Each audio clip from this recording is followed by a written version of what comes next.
Our first lesson in our Nano course will be an introduction to found poetry. As a brief definition, found poetry is a type of poetry created using found words, or words that already exist in a text. Your students might create found poetry from a full novel, from a page in a book, or from an existing poem. Found poetry is a way of creating something new from something we've already read. In the next lesson, we'll review a variety of types of found poetry, but first we want to situate found poetry within a theoretical framework and then discuss how found poetry might be used in your classroom. Unlike text-centered views of literary analysis, reader response theory argues that meaning-making occurs when there is a transaction between a text and a reader. Louise Rosenblatt, a pioneer of reader response and transactional theory, articulated this in her 1938 publication of Literature as Exploration, writing, "A novel or poem or play remains merely ink spots on a paper until a reader transforms them into a set of meaningful symbols. The literary work exists in the live circuit set up between the reader and the text. The reader infuses intellectual and emotional meanings into the pattern of verbal symbols, and those symbols channel his thoughts and feelings." Rosenblatt is saying that our students really get meaning from a text by the act of reading it at a particular moment in time. Our students bring their prior knowledge and experiences to a text, making each reading experience unique. As an example of how we can have unique transactions with a text, I like to have my adult students reread a book they loved as a child. When we reread texts like Harry Potter or The Giving Tree as adults, we often have a different reading experience than we did as children. We bring new knowledge into the text. We might identify with a different character than before, or appreciate different parts of the text. Because we have changed, and we're reading the book at a different moment in time, the meaning of the book has changed for us.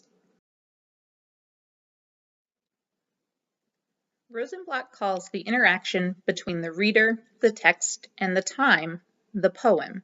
Rosenblatt's idea of the poem occurs when a printed text symbolically changes based on a reader's interpretation.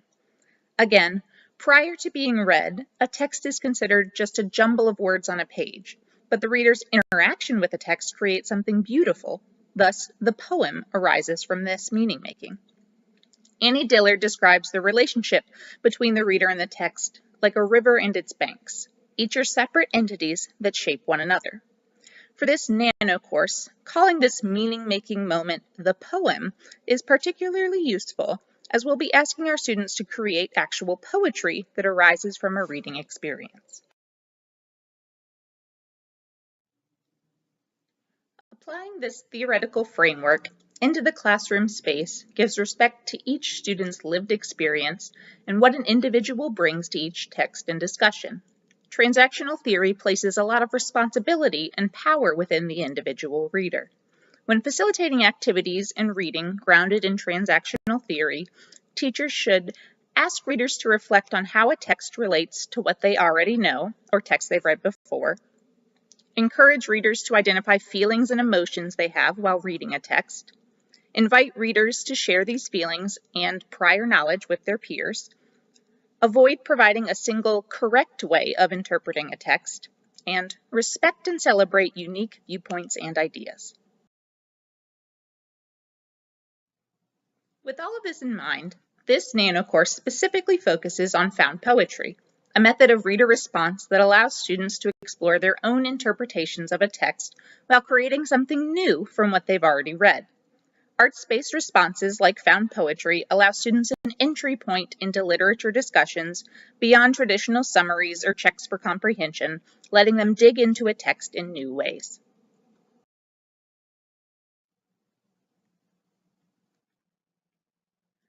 Often when I first explain how to write found poetry, I ask my students to think of fridge magnet poetry.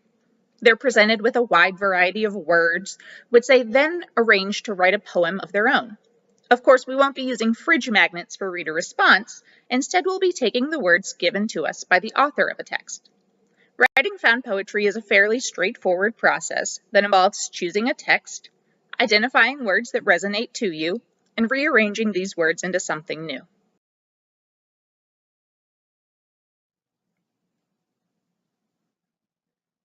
Found poetry is an arts-based method of reader response that not only allows students to think critically about a text, but also encourages close reading.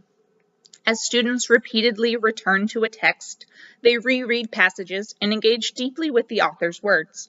Students, by necessity, must engage with theme and characterization. When found poetry is shared, students engage in collaboration, peer review, and revision. Found poetry can be a versatile activity that can move across the curriculum, using text from other classes or revisiting prior text from earlier in the year. In the next lessons, we'll explore more uses for found poetry and ways to adapt activities for students' needs.